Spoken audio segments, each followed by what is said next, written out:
The Profile.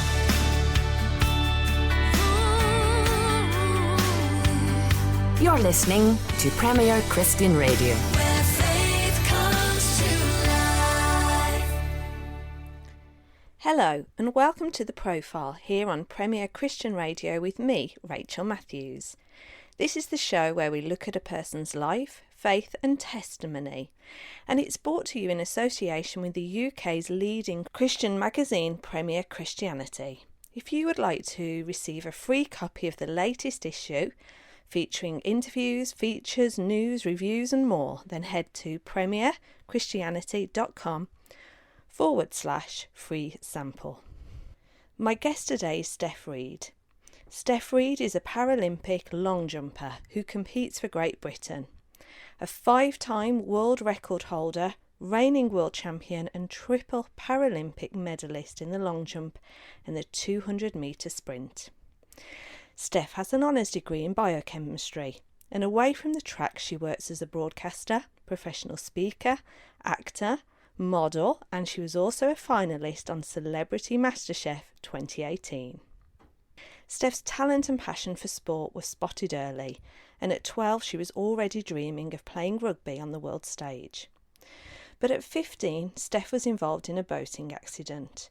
She suffered severe propeller lacerations, and her life was saved, but her right foot was amputated.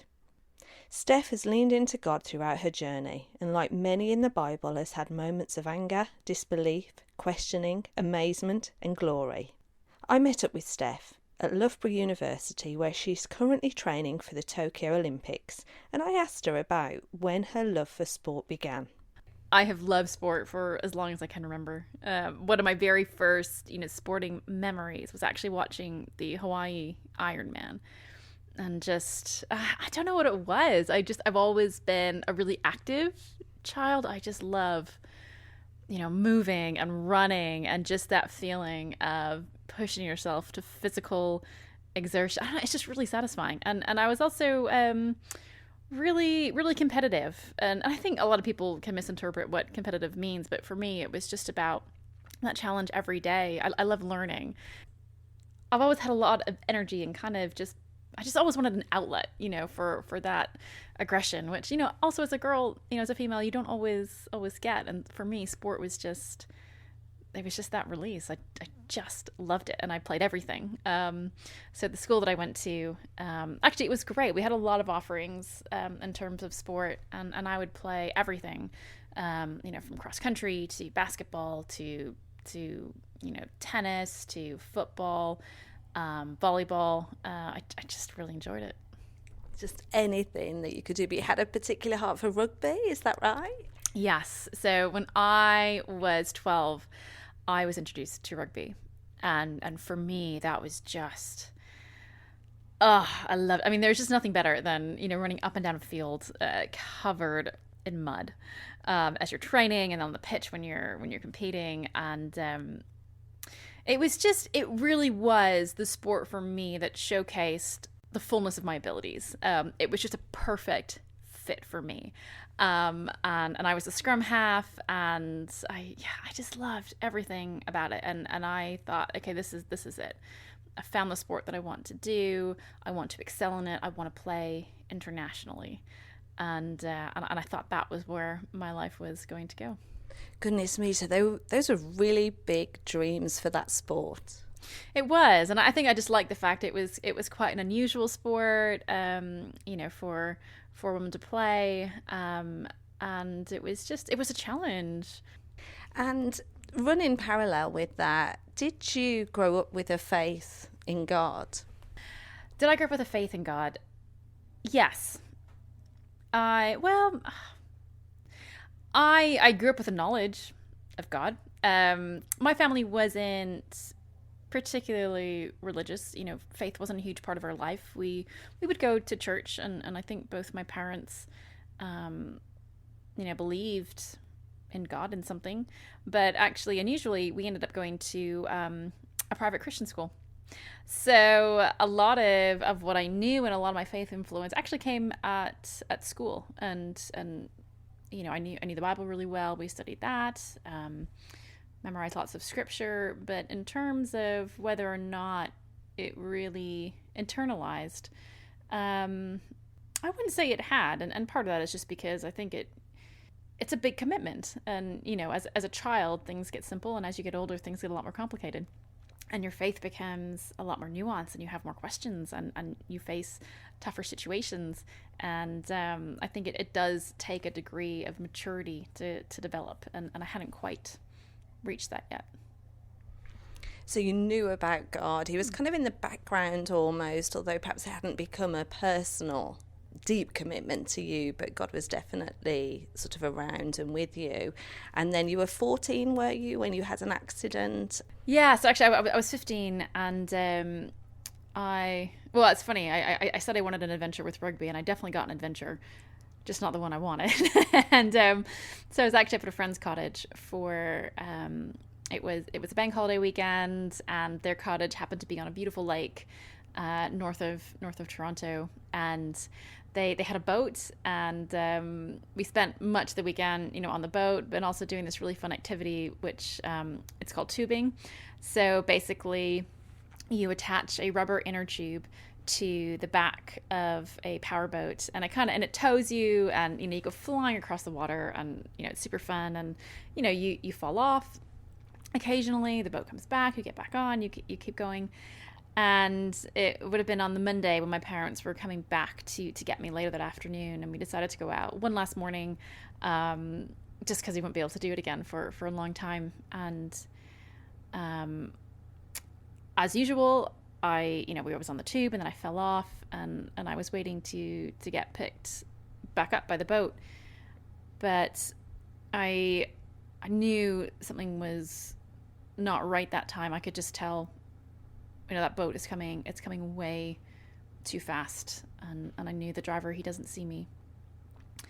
And I mean, your body's amazing. You just switch into survival mode, and there wasn't really that much emotion attached to it. It was just like, right, what are your options? Because you really need to miss that propeller, or you're going to die. And I looked at the boat. I was a great swimmer. I was on the swim team, but I knew, okay, I don't have enough time to swim to either side. I'll still get caught in the wake of the propellers. And so I thought my best bet was, this is fine. I'll just surface dive. I'll dive below the boat. I'll get as far below it as I can, and then I'll just resurface once I'm confident it's gone up. And so I went to dive down, but just totally forgot I had a life jacket on, and I couldn't get under. And at that point, there just was no time. And there's just not much you can do except hope for the best. And it's weird. I remember the whole thing. And I remember it was just really dark. I was disorientated. I didn't know what was happening. I didn't know which way was up. And then at some point I could just feel my lungs I'm like, I need to get up. Otherwise, I'm gonna drown. And I resurfaced, and it was quite weird. I remember people on the boat, panicking and really worried. And I was just kind of like, guys, I'm fine. I'm like, wow, that was really close. Probably let's not tell our parents about that. And then it was this wave of very much, I'm not fine, but I don't know why. And I remember, I don't know, I just felt funny, and I remember just reaching down, just to check, is everything okay?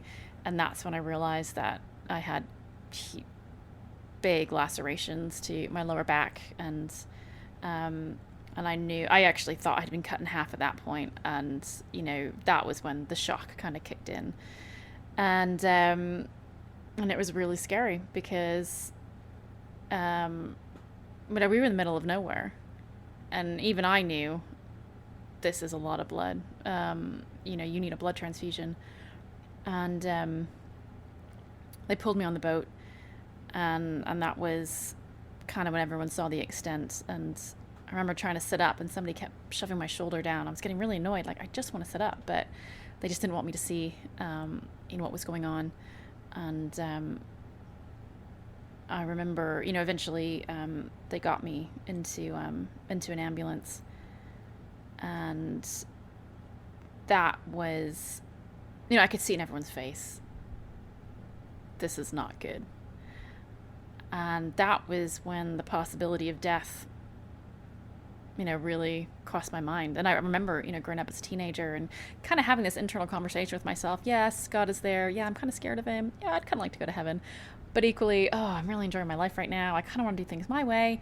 I'll tell you what, God, how about we just kind of coexist together for a little bit? And then when I have a family and, when I have time, maybe then I'll start, kind of doing things your way and exploring. And then I was in this position where there was no more time. And that was really scary. And I felt this deep sense of, I've not done life well. And it wasn't, from the outside, I don't think anyone else would have felt like that. I was an A+ student, had lots of friends, had been in school, and it wasn't like I, had gone out and done a load of, really, really horrific things. But the point was I had not done, I had never asked God what he wanted for my life. I had never acknowledged him. I'd never honored him. I'd never really lived in light of just huge gratitude for the grace he was showering on me every single day. And I just didn't realize it. And that moment hit me really hard, because I knew that if I had died in that moment, I was probably going to be one of those people where I said, hey, God, it's me. And he was going to say, I don't know you. And that was terrifying. And I prayed in that ambulance, genuinely for the first time, God, save me. I have no recourse right now. And I desperately want another chance to do things right. And he heard that prayer. And it was funny, actually, later on, I found out just the number of people that were praying for me during those, really intense 12 hours. And, things went as well as they possibly could. I made it to the hospital, and they did the surgery, and, it was really difficult surgery. They actually ended up bringing in, it's bank holiday weekend. And of course, my mom's biggest fear was, oh my gosh, no one's going to be working at the hospital. Like, who is she going to get? A trainee doctor? But actually, they ended up bringing in the best orthopedic surgeon in the country. He cut his holiday short, and they brought him in. And my injuries were quite complicated, particularly the one on my back. You can imagine it's a massive, dirty, open wound that you need to find a way to put back together. But you know what? I woke up from surgery and I had no spinal damage, and I was fine. And I thought, wow, like, God was there, and he was amazing, and he saved me. And then I found out that, unfortunately, they hadn't been able to save all of my right leg, and they had to amputate the foot. And I was devastated. Sport was my dream. That was what I lived for. That was my life. And I just thought this was not part of the deal. Why would you save me and then take away the one thing that I loved the most? Sport. That was who I was. What am I going to do now? So that was a really difficult, it's just this really weird, and granted, again, I'm on a lot of morphine at the time. And so it was just this weird week where you're kind of aware, kind of not, dealing with all these crazy emotions, and you're not quite yourself. And I just remember this real wrestling with God, and just, I don't understand. I'm so thankful I'm still alive, and yet I'm so angry at you for having my foot amputated. It was tough. It sounds really, really tough. And as you speak about it with hindsight, obviously that's with a kind of more mature adult, but you were 15 at the time, wrestling with all of that. It's still young, isn't it? As you said, in your whole kind of life journey. Did you hear from God when you were arguing with him and just trying to say, what, this wasn't the deal? Did he respond in any way? How did he answer? It wasn't in the sense of, some people hear from God really clearly, really specific words. And at some points in my life, I have. But in that sense, it wasn't that I got a word. But there was a lot of peace, and I can only describe it as I know that he was in that recovery room, and it was an interesting lesson to. I mean, it was just an interesting that I learned that you can be both completely full of faith and hope in God, and still have questions and doubt and be angry, and I just lived in that tension. And I had an incredible sense of just, I don't know, just hope. Like, this situation really sucks right now. This is not what I want. But I also knew I wasn't going to stay here. Things would get better eventually. It might take a really long time. So I can only describe it, as this weird tension of I'm at incredible peace, and yet there's incredible uncertainty. And I'm just going to have to keep walking with this. And as you did journey on in terms of your faith journey, but also your physical recovery, what did you then do? Bearing in mind you had those dreams to play rugby, and what next? Do you know what? I mean, it sounds really weird, but it was actually such an incredible experience at 15 to be in a scenario where you were so clear on what was important in life. My life changed dramatically in the space of, a few seconds.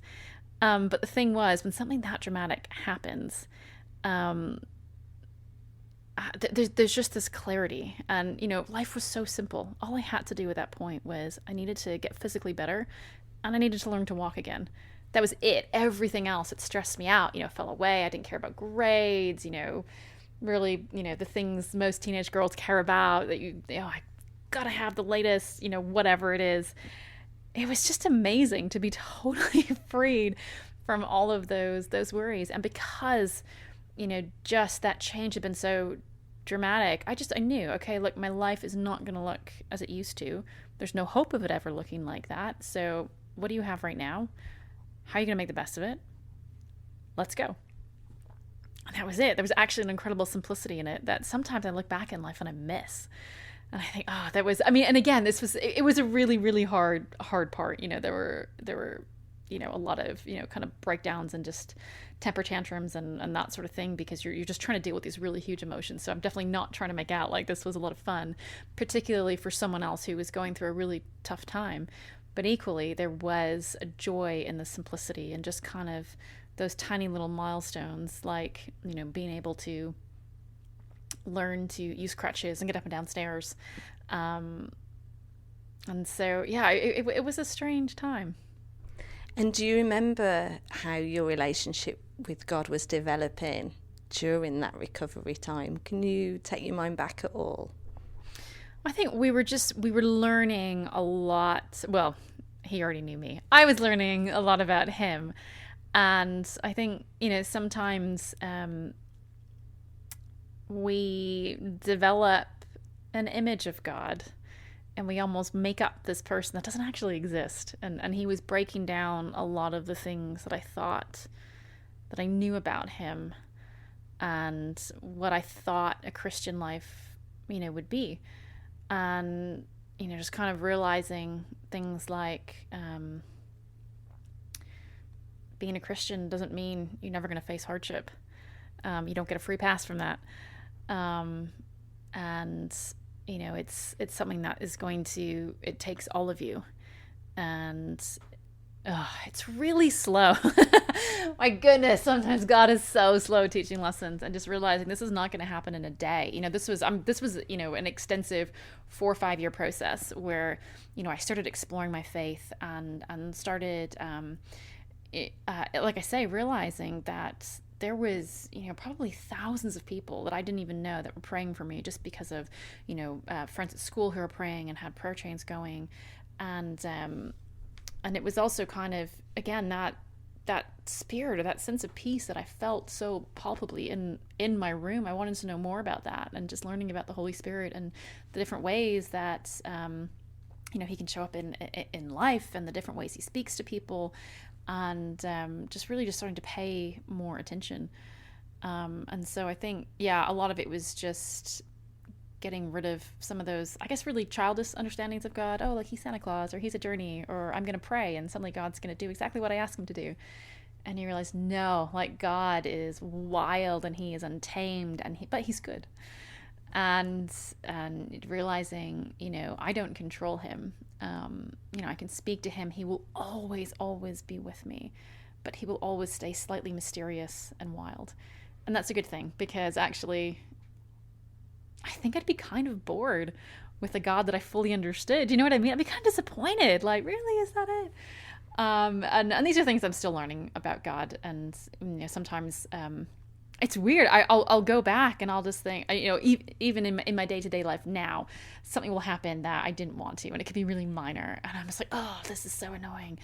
And then I just think, oh, Stephanie, you learned this lesson like 10 years ago and you're here again. But, God keeps kind of deepening it and deepening it and deepening the lesson. So yeah, like I said, I think God he is slow. Maybe I'm slow and just take a long time to learn it. But it's a slow process, and it's one that you have to commit to every day, and just do the best that you can and listen and watch for God and for the Spirit and those moments that he wants you to pay attention to. As you then began to recover and your faith began to slowly grow, but as you say, it's a really slow burn at times, isn't it? How comfortable did you begin to feel in your new body? Because when you're a young teenager, body is really tough, isn't it? Particularly as a female, to get your head round and be comfortable with. Was there a journey in that for you?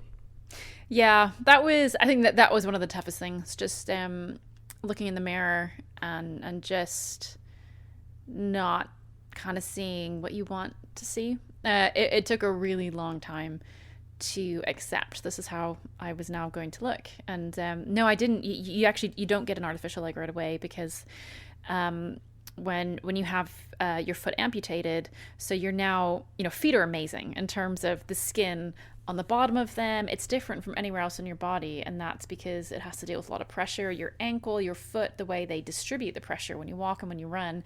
So now I needed to wait for all the scars to heal, but also for the skin to toughen up, because it's now having to do a job that it was never designed to do. And so initially I would just go around on crutches, and there was nothing there. And I remember meeting my prosthetist for the first time and just asking, like, I know I'm not going to be able to walk on it, but can you just make some sort of foam foot so that when I go around, people aren't just staring and thinking, oh my goodness, there's nothing there, because it was just so exhausting. And Shane, he was my first prosthetist, and he was brilliant. And he looked at me and he said, I can, but I'm not going to, because I think it's really important that this is now who you are, and you need to accept that. I mean, it sounds kind of harsh now, doesn't it? But actually, that was the best thing. It was essentially, you need to live in reality. Like, that's how you deal with things, and that's how you move on. And just because it's hard, it doesn't mean that you avoid it. And I realize now it was probably one of the kindest and best things that he could have done in that moment. But still, it's hard. But my mom was great. I remember, we were in a mall, and again, I was just tired of everybody staring, and she could just see. And she's like, "Are you okay, Steph?" I'm like, "Well, it's just exhausting. Like, everybody is staring." And she said, "Yeah, well, your hair looks awesome. Why wouldn't they be staring?" And I'm like, oh yeah. And it was just kind of, again, just that reminder. I think what she was getting at, in my whole life, it has never, been my goal to fit in. And so did you put your dreams then on hold for that kind of career in rugby or your love for sport? Did you have to just put that away and think, oh, well, that was for a different Steph? What happened? In many ways, yes. And yeah, actually, it's a good question to ask, because I'm very. It goes back to that thing that Shane, my prosthetist, taught me. It's really important to live in reality and look at the opportunities that you have around you. And so often I will have, if I go in and speak at a school, sometimes I'll have this discussion with a head teacher who want me to come and bring the message that you can do anything that you put your mind to. And it's just not something that I can get behind, which sounds really harsh, but that's reality. it would be terrible advice for me. What if I told you, my dream is to go to America and play in the NBA? And you said, yes, follow your heart, you go and do that. That's terrible advice. One, I'm not a man. I can't play in the NBA. Two, I'm 5'6". I love basketball, but that's not, we all live in a context. And so it's important to respect that context and accept that God has put you here. What can I do here right now? So in that sense, it was tough. I loved sport, but at that time, it simply was not going to be where my future was. Premier Christianity Magazine. Are you fed up with fake news or bored of bad stories? We think it's time for something different. I'm Sam Hales, editor of Premier Christianity Magazine. Every month, our team publishes stories of lives transformed, testimonies, miracles, healings, and loads more good news. We're here to encourage you, excite you, and keep you up to date with all that God is doing through His church. That's why we're proud to bring you a magazine that's different. For your free copy, visit premierchristianity.com/free sample.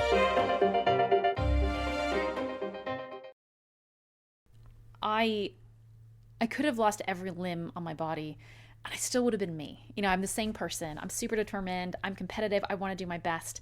And I won't have that same outlet in sport, but there are other outlets. The world is a huge, wild, big place. And at that point, as 16-year-old, I decided that I was going to, really invest in my academics. I'd always been really academic. I love school. And now, all that energy that I used to put into sport, I turned towards my academics. And I developed a new dream and a new goal. Actually, I wanted to be a doctor. My surgeon was amazing. And I thought, if I could do that for someone else, that would be a life really well spent. And so I ended up actually getting a full academic scholarship to study biochemistry.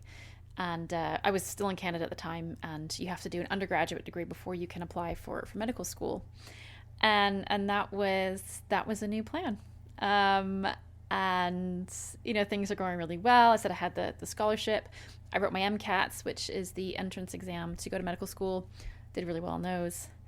And then, would you believe it, sport ended up coming back into my life. So what happened? Share with us. How did it resurface? So I didn't really know very much about Paralympic sports. I didn't know much about blades. And when I went to university, it just kind of coincided with the time that there was a girl on my dorm room floor who was involved in athletics. She was a sprint hurdler. And, I had done a little bit of running, kind of my day leg and kind of a mocked up jogging blade. And, it was tough just because, again, it took a few years for the bones and the skin to be able to tolerate that. And I really enjoyed it, but equally, I just didn't think I was that good. And so I kind of thought, well, I'll just do this recreationally and it'll still be a part of my life. It just won't be the focus. But then I found out about these amazing, running blades. And I realized I was just running in the wrong thing. And I got a hold of one of the running blades and started training with this university team.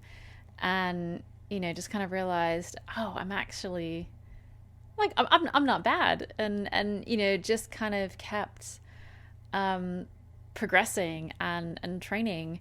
And I got to the point where I needed to make a decision in 2006. Am I going to go to medical school, or am I going to pursue this absolutely ridiculous dream of being a sprinter with one foot? Bearing in mind, again, this is 2006. This is before London 2012. This is before people even knew what the Paralympics was. So it really was a bit nuts. And in the end, I decided that medical school would have been really hard, but I was quite academic. I knew that I could get through it. I had no idea if I could make this, idea of being a sprinter who's an amputee work, and I had to find out. And so did you start running and then begin competing quite quickly? No, it definitely took some time. Again, I hadn't done very much in 4 or 5 years. So apart from the amputation, I was simply out of shape. and I had to get back into shape, and I had to learn how to use this artificial leg. But I think people spotted the potential quite quickly. And it was actually a meet in 2006 here in Manchester, here in England. I flew across for, and it was my first international meet. And obviously they were, Great Britain has started this series called the World Cup in preparation for London 2012. And it was the first time I had ever, won. Somebody paid for me to go to this meet. I'm like, this is crazy. I don't have to pay for this flight. But, just getting to the Manchester Stadium, and, it was a big meet. Like, people were watching. And that was a moment where I kind of just could see parasport, like this could go somewhere. And I want to be a part of it. And that was when I made the decision, I can't do both. I don't want to do both medical school and training and kind of do two things mediocre. And that's just not me. I am all in, or I am nothing. There's just not much middle ground for me. And looking back now, I mean, yeah, it's just this crazy story of, just kind of thinking that something was gone, sport was gone. I made my peace with it. And then, God bringing it back into my life in the most unexpected way. And I've just had the best time. And in terms of your faith now, when you are competing, is there kind of a rhythm of prayer around event days? Are you on the starting line kind of praying to God, or how do you kind of speak and be with him during those really intense moments? That has been a really hard journey. And it's something that, it can't just happen on race day. Like, that's something I'm working on all the time. Race day is just, it's too late. And it's so hard because, again, faith is so complicated and God is so complicated. And I remember when I first started, I would pray, God, let me win. That was my prayer. But then you just think, well, hang on a second. Like, what if everybody on the start line is praying that? What if we're all Christians? And who's God going to pick to win? And then I kind of went to this point of, well, if God already knows the end result from the beginning and God is in control, I mean, he's just going to pick who he wants to win anyway. So why would I bother training? Where does my effort actually come into this? Where does God's God's almighty power come into this? And so it was just kind of like, well, does anything that I do, make a difference? And so it was just this really, really complicated process of, what does it mean when I don't win? What does it mean when I'm unsuccessful? Does it mean that God doesn't love me? Does it mean that I've, done something wrong? And just kind of realizing that my job, whether I'm an athlete, it doesn't matter what I'm doing, my job is always to bring my best. I need to be able to look at myself, and I need to be able to sit before God and just say, I did everything that I could. And I don't control much beyond that. That is who I am as a human being. And, living in a world where I cannot guarantee the result.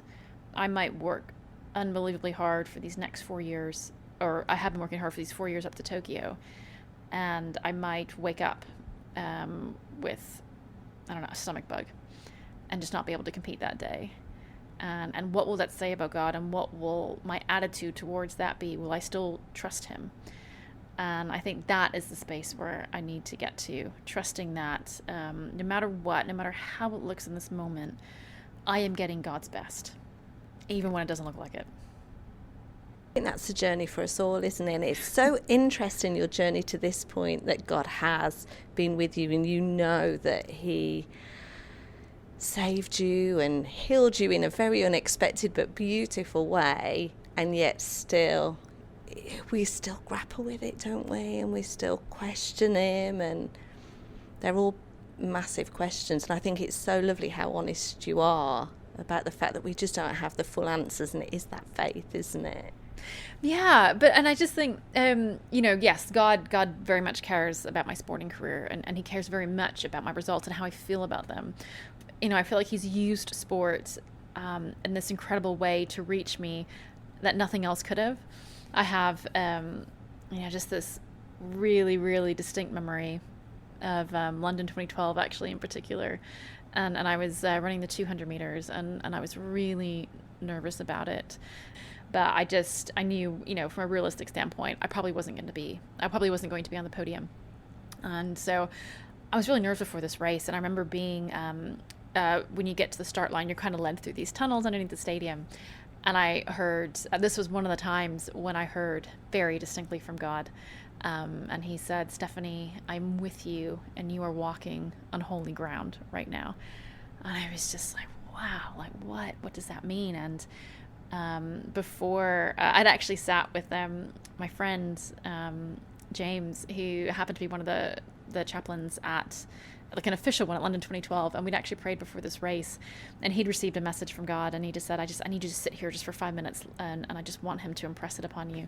And it was basically, Stephanie, when you were announced in that stadium for the 200 meters, and as would always happen, the crowd would just go crazy. Imagine 80,000 people cheering just because they've seen the GB vest. And he said, when that crowd cheers for you, I want you to know that is what the angels do in heaven when your name is spoken. And that was just like, wow. And I got to the start line, and the crowd went crazy, and I remember that. And in the end, I came fourth, and I had a new personal best, and it was an amazing, amazing race. And I know God used that moment specifically to speak to me. And just to clarify, because it's confusing given your background, Team GB, yeah, that was a choice, was it? Yes, yeah. So I have 3 passports. I have a New Zealand passport because I was born there. I have a British passport because both my parents are British. And I have a Canadian passport because just through naturalization, because I had lived there for a long time. So technically, yes, I have 3 options in terms of countries that I compete for. But I am part of Team GB. And so I think you've mentioned that you go into schools and you've done a TED Talk, you've done kind of inspiring talks, but you're also an ambassador for Leprosy Mission, and you've been abroad to visit one of the hospitals, was it there? Yes. So I'm an ambassador for Leprosy Mission UK, and kind of how that came about. It's kind of a funny story. Again, God speaks in really unusual ways. So my husband is a huge fan of the Marvel movies, and this would have been back when I think a new one was coming out, and I kind of like them, but he doesn't like going to see them with me unless I've rewatched the previous one, because he gets really annoyed from the theater being like, "Brent, I don't get this." So he's like, "You need to research and then you can come with me." So I was doing my research, and I was actually watching Doctor Strange. And in Doctor Strange, there is a scene where he's been injured and he's looking for healing, and he ends up going to Kathmandu in Nepal. And I was watching this film, and I remember saying, wow, that'd be so cool. I would love to go to Kathmandu one day. And then literally the next day, I got an email from Leprosy Mission UK asking if I would be interested in going with them to Nepal to help host some of their social media storytelling they were going to be doing about this incredible goal that they have, which is Heal Nepal. And I responded immediately saying, yes, I'm in. I remember them coming back being like, is she for real? She has no idea who we are, and she's going to come with us to Kathmandu. But I'm like, yes, this is right. And it was fantastic because they are, prayer is a huge part of what they do, and which is really powerful to be an ambassador for a charity that supports all faiths, but is driven through prayer. And they have this vision, which is to eradicate leprosy from the world. And a lot of people think leprosy is an ancient disease that doesn't exist anymore. But it's not. It's still around. And we know very little about it. I remember my first question being like, do I need to be worried about contracting leprosy? Which I think is a fairly reasonable question, because part of the mission, it was twofold. One, we were fundraising to help rebuild the leprosy hospital in Anbadan, which was... It took a lot of damage during the earthquake that happened in 2015. And it is a hospital that specializes in treatment for leprosy. But in addition to that, we were also raising money to having that hospital there is fantastic.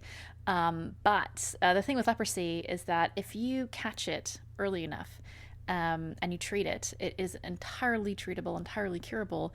You don't have any long-standing disability from it. It's literally a course of pills, and that's it. It's done. But the thing is, you need to have people going out into the rural parts of the community, and you need people identifying it early enough. And so as part of this mission, they have trained up over 13,000 health workers that are going into the remote parts of Nepal, and they're going to be identifying these people early, before it has a chance to, cause things. Again, the link was obviously I'm an amputee. If leprosy is left untreated, that generally tends to be the end result. But the other thing that really drew me to this disease is, one, it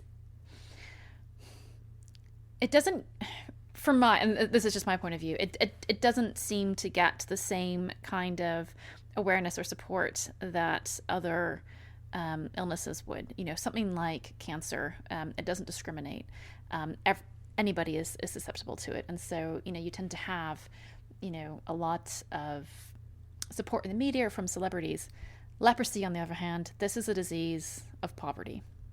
95% of people are naturally immune to it, and for those that aren't, it is a disease that can come when your immune system is weak, and that's because you're malnourished, and you don't have the ability or the hygiene or the food, that sort of thing, available, and so it often gets disregarded. And the other really hard thing about this disease is the stigma associated with it. Not only do you end up with a physical illness, it's the community that you lose. And to me, this just speaks volumes that this is what God came to do. He came to restore community. And this is just such a brilliant and practical outworking of what that will look like. And am I right in thinking you asked them to make you a prosthetic limb, or you tried one while you were there? Yes. So this, Anandaban Hospital is amazing. It's full service.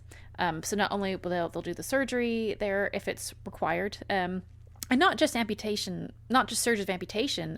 For example, leprosy will often affect your hands, and it almost causes them to lock up. And it doesn't mean that you have to have your hands amputated, but there's now special surgeries that you can, the surgeon goes in and he actually just releases some of the tendons that are holding it. And this really matters because, especially if your trade is as a laborer, you really need your hands to work. And again, this, it's a gift of independence that you're being given. So the hospital does that.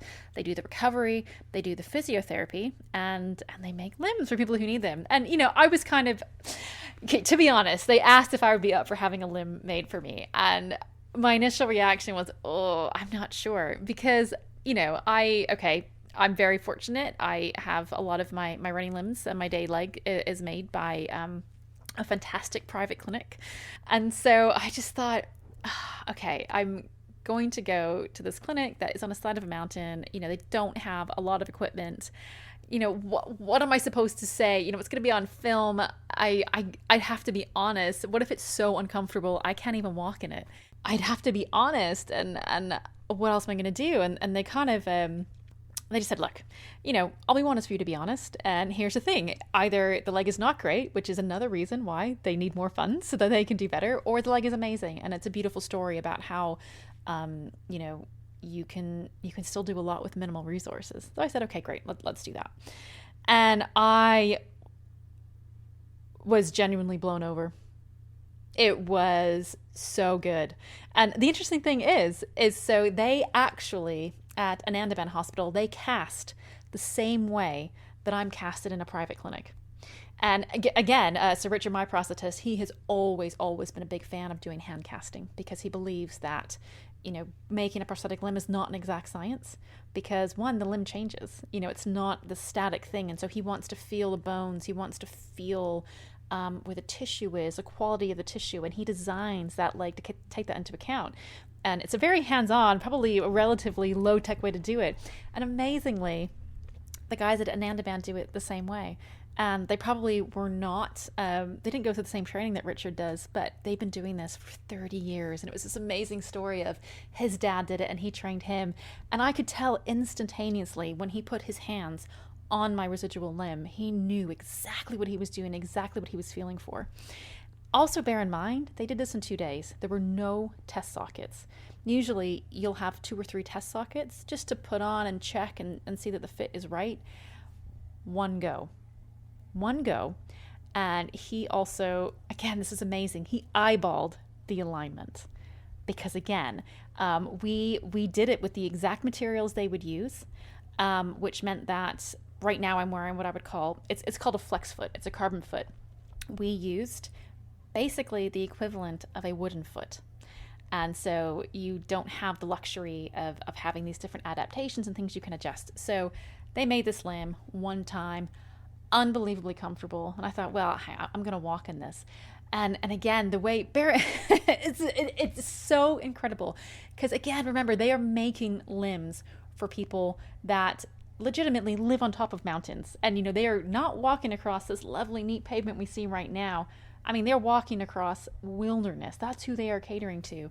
And so I went up and down the mountain on it. And the way that this wooden foot was designed, it basically was almost like a rocking chair. And so it gave you the effect of a flex foot, but probably cost, you know, maybe 2% of the price. And so it was just so amazing to see what can be done with limited resources and a little bit of creativity. And I just think, what an amazing lesson to the world. You know, at some stage, I wouldn't be surprised if it's the NHS going to places like Anandavan to learn, you know, how do we make do with limited resources? How can we do better? And for me, that was just one of the best things to know, that this is a hospital where you go. They may not have a lot, but they have quality. And these patients are receiving quality medical services, advice, equipment. It is amazing. It's a busy season for you, as we've said. You're training hard for Tokyo 2020, hopefully. Yep. But let's pray yes. Just kind of, I know I have to leave you to get on with your training schedule, but what does a day look like for you in terms of training and in terms of your relationship with God throughout it? Is there a particular rhythm you follow?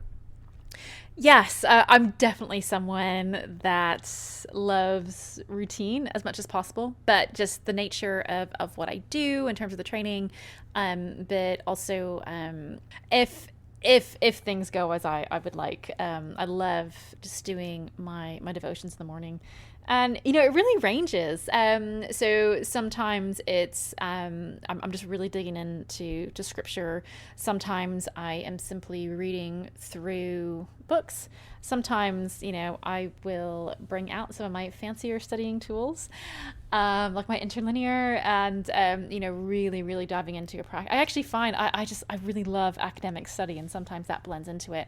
Sometimes it's about reading just different books. And I don't know, sometimes it's really helpful to have something phrased or put in a different way by someone else. And so I like to spend a good, 20 to 30 minutes doing that. And then I will just pray freely, but I actually find it really helpful to write letters, because I kind of have a journal, and it's kind of, a letter to God. And it just really helped me to pay more attention and be more intentional with my words. But the great thing is, as well, at the end of the week, you can look back through it and you just see the different themes, and it just makes you aware of what you were doing throughout the week and things that God really did answer. Alongside that, I find being discipled incredibly important. I had one of the most amazing discipling experiences. If you have just kind of just stuff in your heart you need to sort out, and you don't sort it out, it affects everything else that you do. And what I do, like, the pressure is extreme. I have to have all of my mental capacity available for me. I've sometimes had situations where, I'm going to a meet and, for example, I don't know, maybe my husband Brent and I, we had a bit of a fight, and I just find, you know what, I cannot focus on this until I've sorted this out with Brent, because I don't want to go to the meet, divided. And I think it's really important. We need to pay attention to our hearts, and God, he loves our hearts, and he wants them, to be whole and to be good, and not to be just having, I don't know how, it's just that sense of just ugliness in it. And when you feel that, that's usually a sign. God's saying, I want you to pay attention to that. Like, I need you to name it and to look at it, because then we can deal with it. And that is a process that you have to do every day. And as we already said, it's slow. It's slow. You cannot cram it all into, one great weekend away. It's a discipline, and it's also, it's a joy. Yeah, it sounds like there's two things that really run closely together there: a discipline of faith and a discipline of your sport. I think part of the reason why God set me again on this path of sport is he just knew this was the best way to teach me some of the lessons that I needed, and just to deal with some of the struggles that I have. Things like failure. I mean, you fail all the time in sport. So it's one of those things. Sometimes I think he just went for, immersion therapy. I'm just going to inoculate her so much against this, just so she realizes I don't care. If she doesn't finish all the time, failure is a great tool in order to learn how to grow. And yes, I think God has done that on purpose. And, sport won't be forever. And I sometimes think, God, I'm like, what do you have for me next? But this was a phase of preparation for what I don't quite know, but that's exciting. And that's all we've got time for on the profile this week. Please do join us again next week.